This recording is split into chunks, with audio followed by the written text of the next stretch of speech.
ನೋಡಿ, ಒಂದು ಬಟ್ಲು ಅಕ್ಕಿ ಇಟ್ಟಿದ್ರೆ ಸಾಕು, ಮನೆಯವ್ರಿಗೆಲ್ಲ ರೊಟ್ಟಿ ಆಗ್ಬಿಡುತ್ತೆ. ಬಹಳ ಒಳ್ಳೇದು.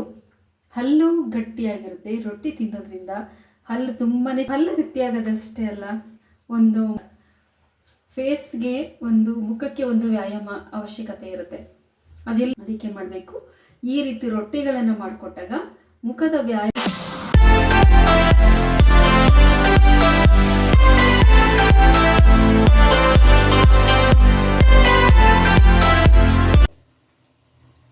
ಎಲ್ಲರಿಗೂ ನಮಸ್ಕಾರ. ಎಲ್ಲರೂ ಹೇಗಿದ್ದೀರಾ? ಎಲ್ಲರೂ ಚೆನ್ನಾಗಿದ್ದೀರಾ ಅಂದ್ಕೊಂಡಿದ್ದೀನಿ. ನಾನು ಕೂಡ ಚೆನ್ನಾಗಿದ್ದೀನಿ. ಯಾರೆಲ್ಲ ಹೊಸದಾಗಿ ನನ್ನ ಚಾನಲನ್ನು ನೋಡ್ತಾ ಇದ್ದೀರಾ, ಸಬ್ಸ್ಕ್ರೈಬ್ ಮಾಡ್ಕೊಳ್ಳಿ, ಹಾಗೂ ಲೈಕ್ ಮಾಡಿ, ಶೇರ್ ಮಾಡಿ. ಬನ್ನಿ, ಇವಾಗ 4 ಗಂಟೆ ಆಗ್ತಾ ಇದೆ. ಸಂಜೆ ರೊಟ್ಟಿನ ನಾನು ಸ್ಟಾರ್ಟ್ ಮಾಡಿದ್ದೀನಿ, ಈವ್ನಿಂಗ್ ರೊಟ್ಟಿನೂ. ಬನ್ನಿ, ಅಕ್ಕಿ ರೊಟ್ಟಿ ಮಾಡಿ ಕ್ಯಾಪ್ಸಿಕಮ್ ಗೊಜ್ಜನ್ನು ಮಾಡ್ತಾಯಿದ್ದೀನಿ.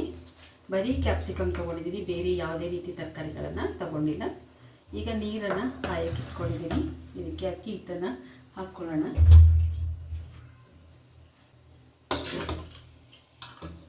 ನೀರು ಚೆನ್ನಾಗಿ ಕುದಿಬೇಕಾದ್ರೆ ಈ ಥರ ಅಕ್ಕಿ ಹಿಟ್ಟು ಹಾಕ್ಕೊಳ್ಬೇಕು. ಇದು ಸೀಕ್ರೆಟ್ಟೇ. ಇದು ಚೆನ್ನಾಗಿ ರೊಟ್ಟಿ ಬರಬೇಕಾದ್ರೆ ನೀರು ಚೆನ್ನಾಗಿ ಕುದೀತಾ ಇರಬೇಕು. ಆವಾಗ ನಾವು ಹಿಟ್ಟನ್ನು ಬೆರೆಸ್ಕೊಳ್ಬೇಕು. ಎಷ್ಟು ಬೇಕು ಅಷ್ಟು ಹಿಟ್ಟನ್ನು ನಾನು ಹಾಕ್ಕೊಂಡಿದ್ದೀನಿ. ಇವಾಗ ಇದನ್ನು ನಾನು ಫುಲ್ ಸಿಮ್ಮಲ್ಲಿ ಇಟ್ಕೊಂಡಿದ್ದೀನಿ. ಈಗ ಉರಿನ ಆಫ್ ಮಾಡ್ಕೊಂಡ್ಬಿಡ್ತೀನಿ. ಆಫ್ ಮಾಡಿಕೊಂಡು ಚೆನ್ನಾಗಿರ್ತಾರೆ ತೊಳಸ್ಕೊಳ್ತೀನಿ. ನೋಡಿ, ಗಟ್ಟಿ ಆದರೆ ಒಂದು ಸ್ವಲ್ಪ ತಣ್ಣೀರನ್ನು ಹಾಕ್ಕೊಂಡು ನಾವು ಕಲಿಸ್ಕೊಳ್ಬೋದು. ಆಮೇಲೆ ಅವಾಗ ಏನಾಗುತ್ತೆ, ಸಾಫ್ಟಾಗಿ ಬರುತ್ತೆ.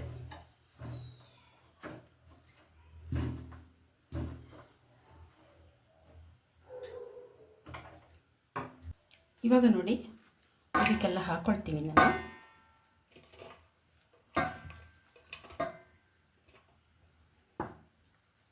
ನೀವು ಹಸಿಟ್ಟು ಹಾಕ್ಬಿಟ್ಟು ಕುದಿಯೋ ನೀರನ್ನು ಕೂಡ ಅದ್ರ ಮೇಲೆ ಹಾಕ್ಕೊಳ್ಬೋದು. ಆದರೆ ನಾನು ಯಾವಾಗಲೂ ಇದೇ ಥರ ಮಾಡ್ತೀನಿ.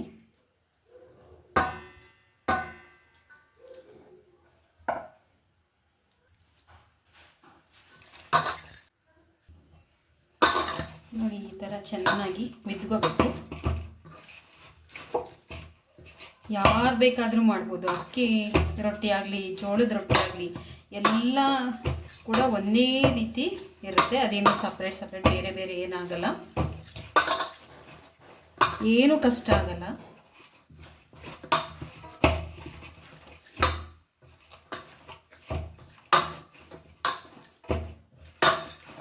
ನಾವು ಎಷ್ಟು ಚೆನ್ನಾಗಿ ಈ ಥರ ನಾದ್ಕೊಳ್ತೀವಿ ಅಷ್ಟೇ ರೊಟ್ಟಿಗಳು ಕೂಡ ಸಾಫ್ಟಾಗಿ ಬರುತ್ತೆ. ನೋಡಿ, ಚೆನ್ನಾಗಿ ಎದ್ಕೊಂಡಿದ್ದೀನಿ, ಸಾಫ್ಟಾಗಿದೆ. ಇವಾಗ ಇದನ್ನು ಒಂದು ತಟ್ಟೆಯನ್ನು ಮುಚ್ಚಿ ಇಟ್ಕೊಳ್ಳೋಣ. ನೋಡಿ, ಒಂದು ಕುಕ್ಕರ್ ಇಟ್ಕೊಂಡಿದ್ದೀನಿ. ಸ್ವಲ್ಪ ಎಣ್ಣೆನ ಹಾಕ್ಕೊಳ್ಳೋಣ ಅದಕ್ಕೆ, ಒಗ್ಗರಣೆಗೆ. ಜಾಸ್ತಿ ಏನು ಹಾಕೋದು ಬೇಡ, ಒಂದು ಸ್ವಲ್ಪ ಹಾಕ್ಕೊಂಡ್ರೆ ಸಾಕು. ಏಕೆಂದರೆ ತೆಂಗಿನಕಾಯಿ, ಕೊಬ್ಬರಿ ಎಲ್ಲ ಹಾಕಿರ್ತೀವಲ್ವ ರುಬ್ಕೊಳ್ಳೋದಕ್ಕೆ.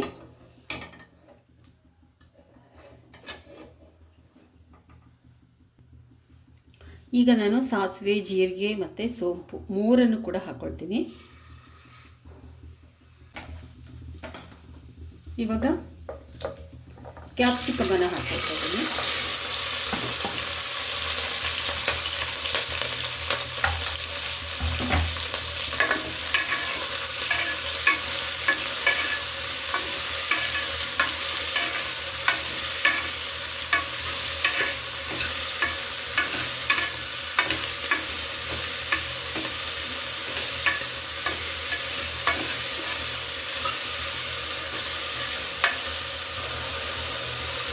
ಇವಾಗ ನೋಡಿ, ರುಬ್ಬಿಟ್ಕೊಂಡಿದ್ದೀನಲ್ಲ ಅದನ್ನು ಹಾಕ್ಕೊಳ್ತಾ ಇದ್ದೀನಿ.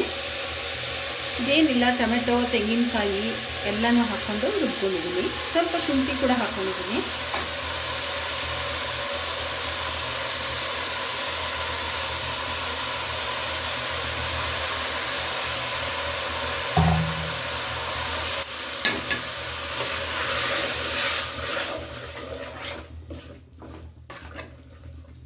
ನೋಡಿ, ಇವಾಗ ಇದಕ್ಕೆ ತಕ್ಷಣ ನೀರನ್ನು ಸೇರಿಸ್ಕೊಳ್ಬಾರ್ದು. ಚೆನ್ನಾಗಿ ರೀತಿ ಬಿಸಿ ಆಗಬೇಕು.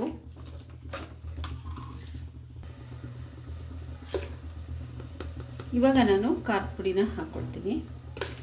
2 ಸ್ಪೂನ್ ಹಾಕ್ಕೊಳ್ತೀನಿ. ಯಾಕಂದರೆ ಸ್ವಲ್ಪ ಖಾರ ಇರಬೇಕು. ರೊಟ್ಟಿ ತಿನ್ನಬೇಕಾದ್ರೆ ರೊಟ್ಟಿಗೆ ಸ್ವಲ್ಪ ಖಾರ ಇಲ್ಲ ಅಂದರೆ ಚೆನ್ನಾಗಿರಲ್ಲ, ಸಪ್ಪೆ ಸಪ್ಪೆ ಇರುತ್ತೆ.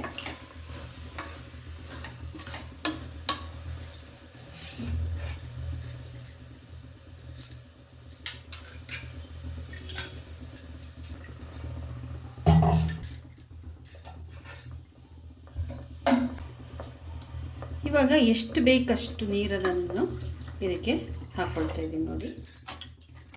ಇವಾಗ ನಾನು ಉಪ್ಪು ಹಾಕ್ಕೊಳ್ತೀನಿ ಇಷ್ಟು.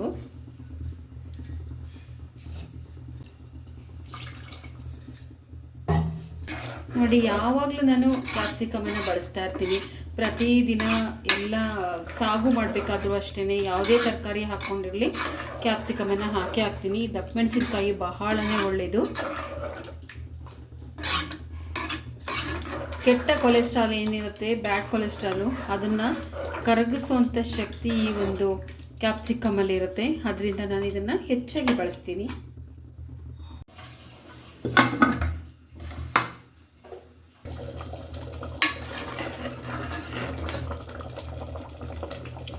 ನೋಡಿ, ಕ್ಯಾಪ್ಸಿಕಮ್ ಗೊಜ್ಜು ರೆಡಿ ಆಯಿತು. ಬೇಕಾದರೆ ನೀವು ಈರುಳ್ಳಿ ಕೂಡ ಹಾಕ್ಕೊಳ್ಬೋದು. ಈರುಳ್ಳಿ ತಿನ್ನಲ್ಲ ಅಂತ ಅಂದವರು ಈರುಳ್ಳಿಯನ್ನು ಹಾಕೋದು ಅವಶ್ಯಕತೆ ಇಲ್ಲ, ಹಾಗೆ ಮಾಡ್ಕೊಳ್ಬೋದು.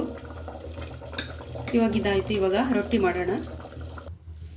ಈಗ ರೊಟ್ಟಿನ ತಟ್ಟೋಣ. ಕೆಲವರು ರೊಟ್ಟಿ ತಟ್ಟೋದು ಅಂತಾರೆ, ಕೆಲವರು ರೊಟ್ಟಿ ಬಡಿಯೋದು ಅಂತಾರೆ.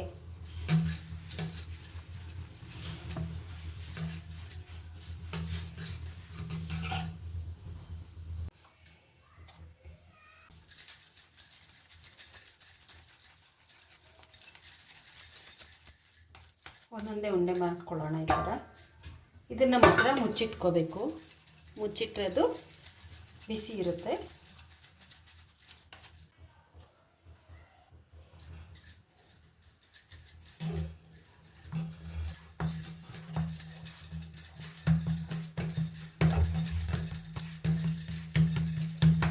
ರೊಟ್ಟಿಯನ್ನು ನೋಡಿ ಈ ಥರ ಬಡಿದು ಮಾಡಬೇಕಂತೆ. ಮಕ್ಕಳು ಗಟ್ಟಿ ಇರ್ತಾರೆ ಅಂತಾರೆ. ರೊಟ್ಟಿ ಬಡಿದು ಮಾಡಿ ಕೊಟ್ಟರೆ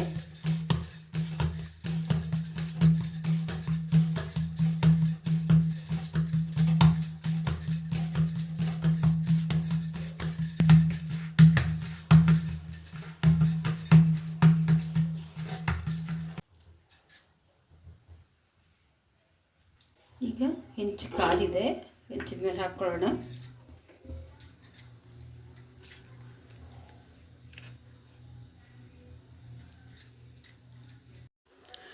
ನೋಡಿ, ಒಂದು ಬಟ್ಲಲ್ಲಿ ನೀರಿಟ್ಕೊಂಡು ಅದರಲ್ಲಿ ಒಂದು ಬಿಳಿ ಬಟ್ಟೆಯನ್ನು ಹಾಕಿ ನೀರು ತಗೊಂಡು ಈ ರೀತಿ ರೊಟ್ಟಿಯ ಮೇಲಿರುವಂತಹ ಒಂದು ಹಸಿಟ್ಟನ್ನೆಲ್ಲ ನಾವು ಈ ಥರ ತೆಗೆದು ಬಿಡಬೇಕು. ಆವಾಗ ರೊಟ್ಟಿಗಳು ಚೆನ್ನಾಗಿ ಬರುತ್ತೆ. ನೋಡಿ, ನಾನು ಈ ರೀತಿ ಮಾಡಿದ್ದೀನಿ. ಇವಾಗ ನಾನು ಅದನ್ನು ತಿರುಗಿಸಿ ಹಾಕ್ಕೊಳ್ತಾ ಇದ್ದೀನಿ. ಒಂದು ಬಟ್ಲಲ್ಲಿ ನೀರಿಟ್ಕೊಂಡು ಒಂದು ಬಟ್ಟೆಯನ್ನು ನೆನೆಸಿ ಇಟ್ಕೊಳ್ಬೇಕು. ನೋಡಿ, ರೊಟ್ಟಿ ಎಷ್ಟು ಚೆನ್ನಾಗಿ ಬರ್ತಾ ಇದೆ ಅಂತ. ಸೀಕೋಬಾರ್ದು ರೊಟ್ಟಿಗಳು, ಆ ರೀತಿಯೇ ತೆಗಿಬೇಕು.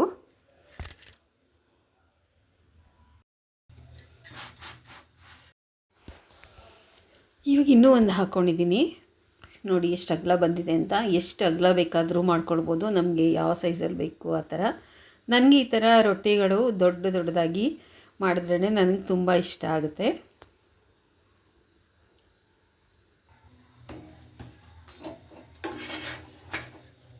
ನೋಡಿ ರೊಟ್ಟಿ ಎಷ್ಟು ಚೆನ್ನಾಗಾಯಿತು ಅಂತ. ಒಬ್ಬರು ತಟ್ಟಿ ಕೊಡ್ತಾ ಇರಬೇಕು, ಒಬ್ಬರು ಮಾಡ್ತಾ ಇರಬೇಕು. ಆವಾಗ ತುಂಬಾ ಈಸಿ ಆಗುತ್ತೆ. ಕೆಲವರಂತೂ ಒಬ್ಬೊಬ್ಬರೇ ಮಾಡ್ಕೊಂಬಿಡ್ತಾರೆ. ನಾನು ಒಬ್ಬಳೇ ಮಾಡ್ಕೊಂಬಿಡ್ತೀನಿ.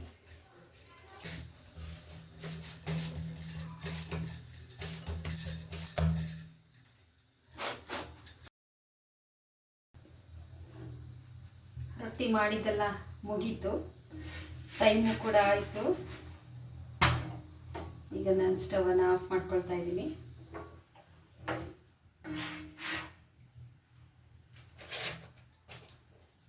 ಒಂದನ್ನು ಹಾಗೆ ಹಾಕಿ ಬಿಡ್ತೀನಿ.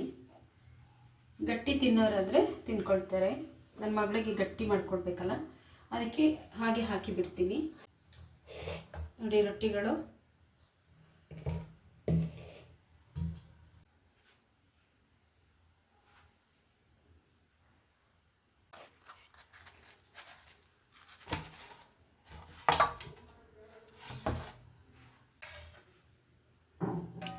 ನೋಡಿ, ಕ್ಯಾಪ್ಸಿಕಮ್ ಗೊಜ್ಜು ಮತ್ತು ಅಕ್ಕಿ ರೊಟ್ಟಿ ಎಷ್ಟು ಚೆನ್ನಾಗಿ ಬಂದಿದೆ ಅಂದರೆ ಅಷ್ಟು ಚೆನ್ನಾಗಿ ಬಂದಿದೆ.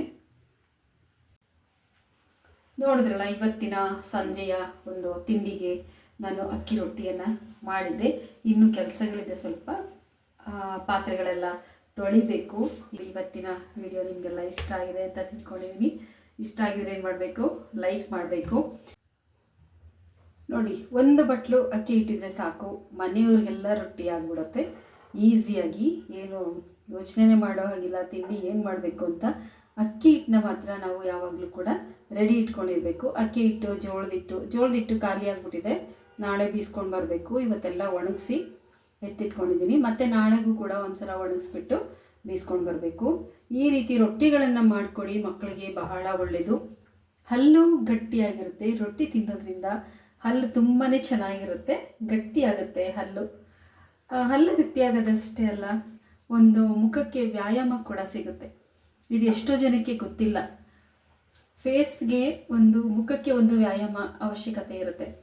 ಅದೆಲ್ಲಿಂದ ಸಿಗುತ್ತೆ? ಬೇರೆ ಅನ್ನ ಊಟ ಮಾಡೋದ್ರಿಂದ, ಸ್ಮೂತಾಗಿರೋದು ಊಟ ಮಾಡೋದ್ರಿಂದ ಮುಖದ ವ್ಯಾಯಾಮ ಆಗೋದಿಲ್ಲ. ಅದಕ್ಕೆ ಮಾಡಬೇಕು, ಈ ರೀತಿ ರೊಟ್ಟಿಗಳನ್ನು ಮಾಡಿಕೊಟ್ಟಾಗ ಮುಖದ ವ್ಯಾಯಾಮ ಕೂಡ ಆಗುತ್ತೆ. ಅದಕ್ಕೋಸ್ಕರನಾದರೂ ಎಲ್ಲರೂ ಕೂಡ ರೊಟ್ಟಿ ಮಾಡಿ ತಿನ್ನಿ. ರೊಟ್ಟಿ ಮಾಡೋದ್ರಿಂದ ಒಂದು ಅರ್ಧ ಗಂಟೆ ಎಕ್ಸ್ಟ್ರಾ ನಮಗೆ ವ್ಯಯ ಆಗುತ್ತೆ ಅಷ್ಟೇ, ಇನ್ನೇನಿಲ್ಲ. ಯಾಕಂದರೆ ಸ್ವಲ್ಪ ರೊಟ್ಟಿ ಪ್ರೊಸೀಜರ್ ಅದೆಲ್ಲ ಸ್ವಲ್ಪ ಲೇಟ್ ಆಗುತ್ತೆ. ತಟ್ಟಬೇಕು, ಬೇಯಿಸಬೇಕು, ಇದೆಲ್ಲ ಮಾಡ್ಕೋಬೇಕು. ಒಂದು ಅರ್ಧ ಗಂಟೆ ವ್ಯತ್ಯಾಸ ಆಗುತ್ತೆ ಬೇರೆ ಎಲ್ಲ ನೀವು ಮಾಡೋದಕ್ಕಿಂತ. ಅಷ್ಟೇ ಹೊರತು ರೊಟ್ಟಿ ತಿನ್ನೋದ್ರಿಂದ ಮಕ್ಕಳು ಗಟ್ಟಿ ಆಗ್ತಾರೆ, ಹಲ್ಲು ಗಟ್ಟಿ ಆಗುತ್ತೆ, ಮುಖಕ್ಕೆ ವ್ಯಾಯಾಮ ಕೂಡ ಆಗುತ್ತೆ. ಆದ್ದರಿಂದ ರೊಟ್ಟಿ ಮಾಡೋದನ್ನು ಯಾರೂ ಮರಿಬೇಡಿ, ರೊಟ್ಟಿ ಮಾಡಿ ತಿನ್ನಿ. ರೊಟ್ಟಿ ಸೀಕ್ರೆಟ್ ಇಷ್ಟೇ ಇರೋದು, ಚೆನ್ನಾಗಿ ನೀರು ಕಾಯಿಸ್ಕೋಬೇಕು. ಕಾಯಿಸ್ಕೊಂಡು ಕುದೀತಾ ಇರುವಂತಹ ನೀರಿಗೆ ಅಕ್ಕಿ ಹಿಟ್ಟನ್ನು ಸೇರಿಸಿದ್ರೆ ಈ ರೀತಿ ಸ್ಮೂತಾಗಿ ನಾವು ರೊಟ್ಟಿಯನ್ನು ಮಾಡ್ಬೋದು. ಚಪಾತಿಗಿಂತ ಸ್ಮೂತಾಗಿದೆ ನೋಡಿ, ಚಪಾತಿಗಿಂತ ಸ್ಮೂತಾಗಿದೆ. ಒಂದೇ ಇದರಲ್ಲಿ ಬಂದ್ಬಿಡುತ್ತೆ ಹೀಗೆ. ಅಷ್ಟೇ, ರೊಟ್ಟಿ ತಿನ್ನೋದ್ರಿಂದ ಏನು ಅನುಕೂಲ ಅನ್ನೋದನ್ನು ಹೇಳಿದ್ದೀನಿ. ಮುಖದ ವ್ಯಾಯಾಮಕ್ಕೆ ರೊಟ್ಟಿ ತಿನ್ನೋದು ಬಹಳನೇ ಅವಶ್ಯಕತೆ ಇದೆ. ಇವತ್ತಿನ ವಿಡಿಯೋ ತಮಗೆಲ್ಲರಿಗೂ ಕೂಡ ಇಷ್ಟ ಆಗಿದೆ ಅಂತ ತಿಳ್ಕೊಂಡಿದ್ದೀನಿ. ಇಷ್ಟ ಆಗಿದ್ರೆ ಏನು ಮಾಡಬೇಕು, ಲೈಕ್ ಮಾಡಬೇಕು, ಶೇರ್ ಮಾಡಬೇಕು ಮತ್ತು ಕಮೆಂಟ್ ಮಾಡಬೇಕು. ಇದೇ ರೀತಿ ಹೊಸ ಹೊಸ ರೀತಿಯ ಮಾಹಿತಿಗಳೊಂದಿಗೆ ನಾನು ನಿಮ್ಮ ಮುಂದೆ ಬರ್ತಾ ಇರ್ತೀನಿ. ಈ ವಿಡಿಯೋ ನೋಡೋದಕ್ಕೆ ಎಲ್ಲರಿಗೂ ಕೂಡ ನನ್ನ ತುಂಬು ಹೃದಯದ ಧನ್ಯವಾದಗಳು.